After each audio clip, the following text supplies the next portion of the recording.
Hi folks, welcome to Ferrum Wrestling 411. I'm your host, Gary Holden. With me today is our head women's wrestling coach, Jessica Medina. Jessica, welcome. Hi Gary, thanks for having me. How are things going your first couple weeks now? Pretty good. I would say I've hit the ground running since I've been here. It's been a lot of fun, and honestly, it's the pace I'm used to, so it's been good. As a world-class athlete, I imagine your pace is quick all the time in pretty much everything you do in your life. Oh, definitely. I think it's been a good fit for me so far.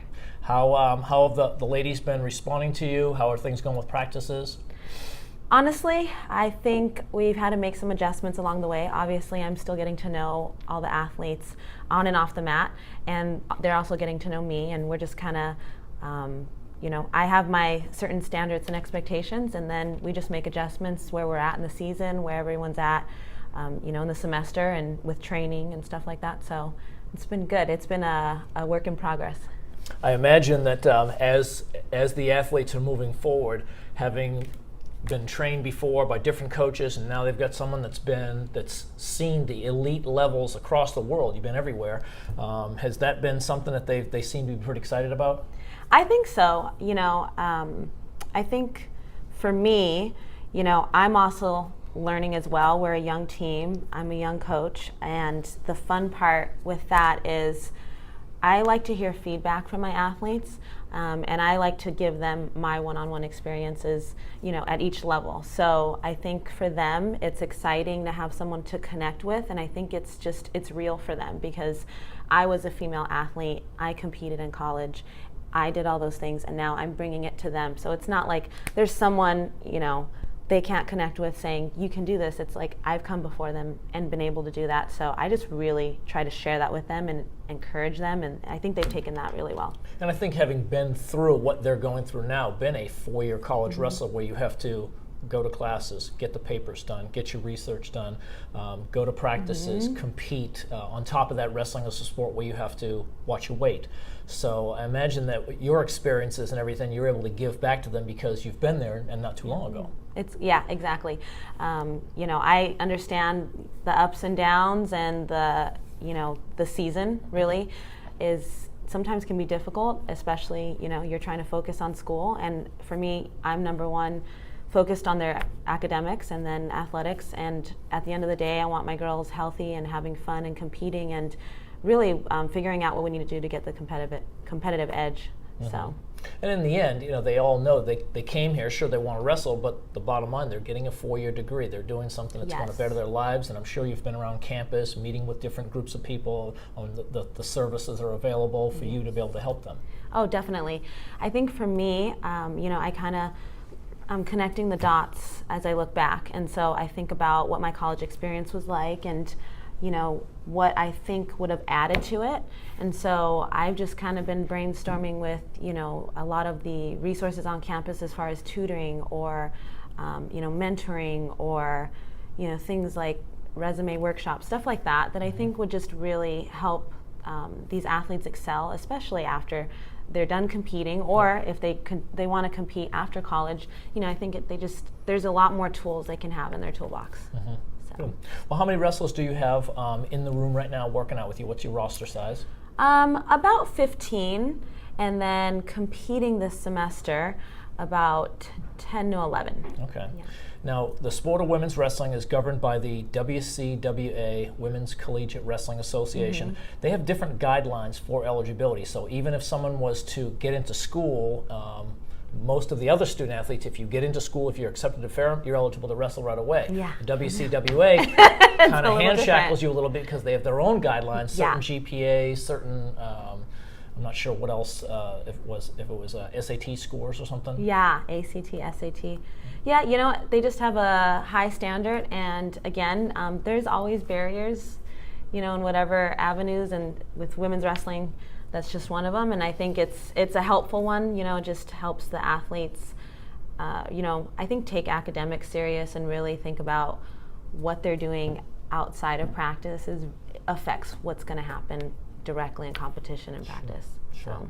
Well, I'm sure the ones that are on the mat right now are excited. You guys are going away this weekend for your first tournament. We'll talk about that in a few minutes. Yeah, okay. But before we do that, I want to talk a little bit about any more word on, I think it's Wrestle Like a Girl Foundation has been trying to push women's wrestling as a emerging sport. Any more word on that yet? Well, that's just a long process. So once they put the proposal in, it goes through review for, I want to say, almost a year. So it's still a work in progress, and I think everyone's just patiently waiting. And in the meantime, I mean, while we're waiting, it's not stopping any growth or, any movement that we have going forward. So, okay. Yeah. Okay, good. Well, it's exciting to hear that, and hopefully it'll become another sport for, for the NCAA and everything. So. Oh yeah, I'm waiting. All right. All right. There are 10 weight classes, just like the men's.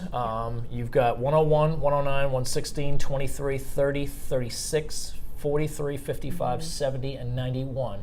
Do you anticipate that you'll fill the majority of those weight classes this year? I do. Maybe not in our lower weights, but after that, we'll be able to fill the bulk of that, and everyone's kind of fitting into the lineup. And again, after our first tournament, I think we'll make adjustments, and as the season goes on, we'll be able to pinpoint where exactly I want each athlete in the lineup. So okay. Yeah.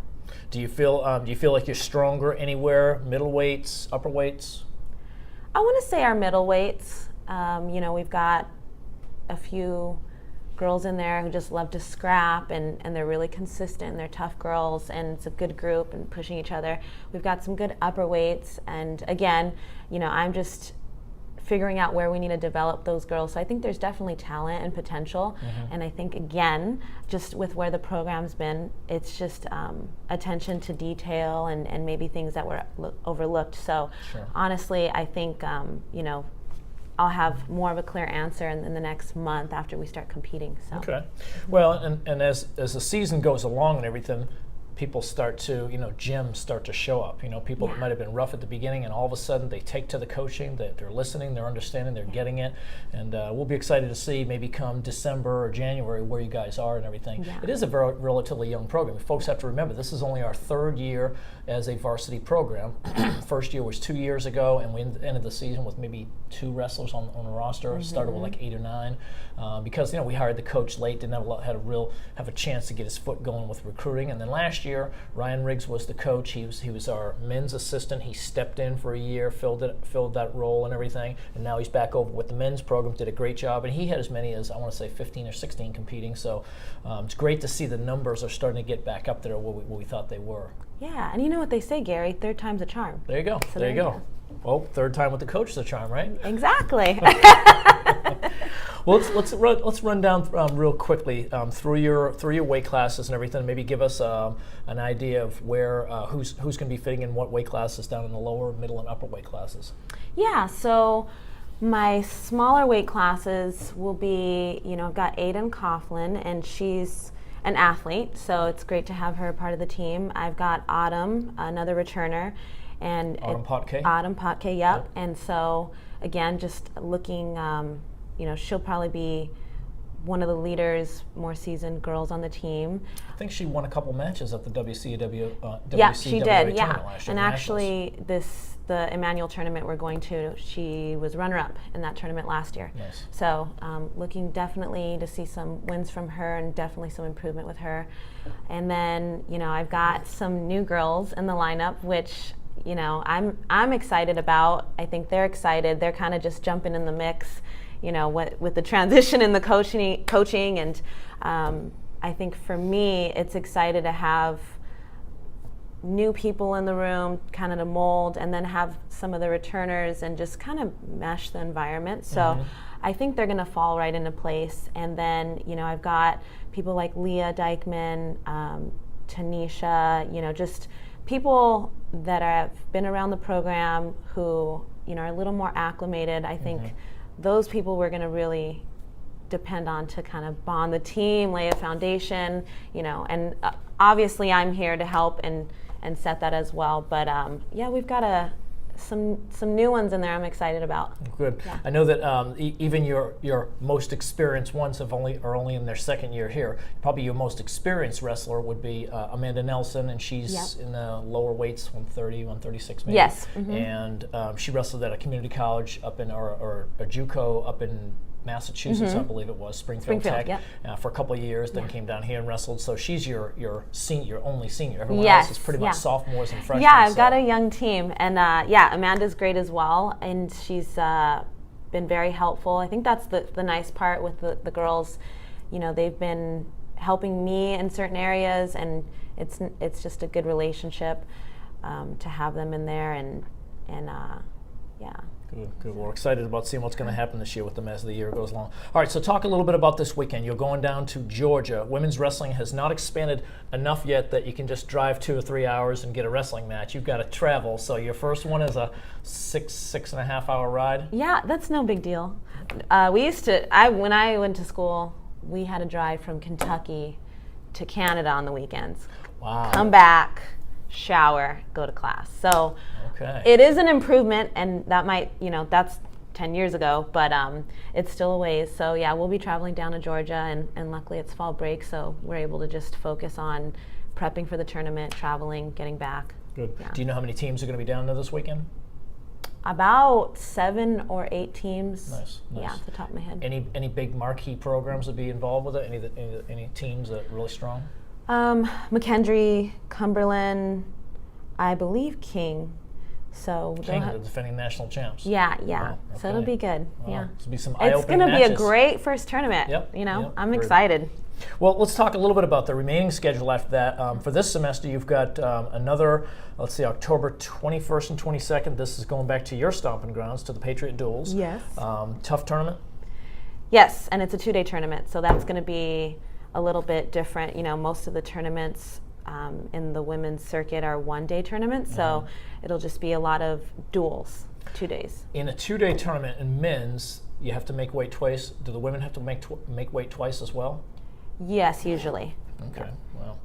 All right, so then you come back, and we're having on October 28th, the men's team has the black and gold. We're also going to be having the women's, our campus will get the first chance to see women's wrestling here. Yes, it'll be good. Yeah, we're going to definitely have some matches alongside the men, and make something exciting, and it'll be a big day. October 28th, folks. Don't miss that one. It'll be your first chance. Come out and visit. We'll also stream that live as well, so people who can't make it can at least watch it and everything, but it starts at 7 o'clock that night. Yes.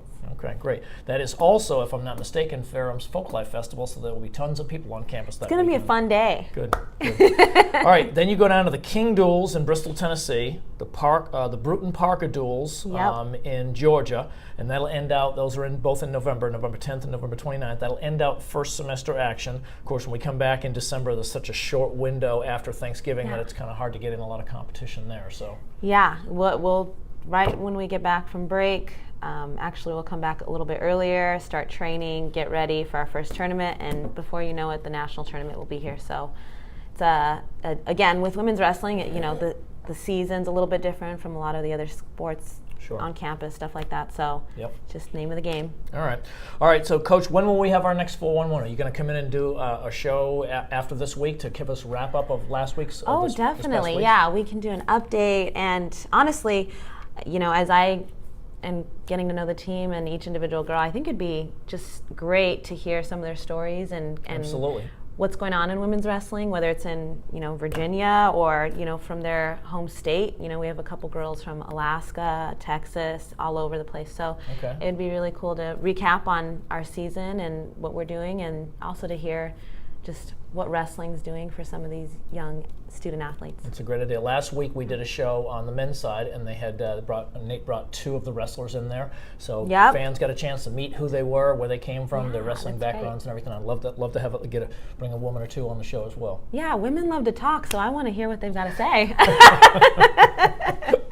Well, Coach, listen, thanks so much for being on the show. Good luck this weekend in Georgia. We'll talk with you next week. Folks, that's it for today for our show, Ferrum Wrestling 411. For Coach Jessica Medina, I'm Gary Holden. Thank you so much for being with us. Have a great weekend, and we'll see you next week.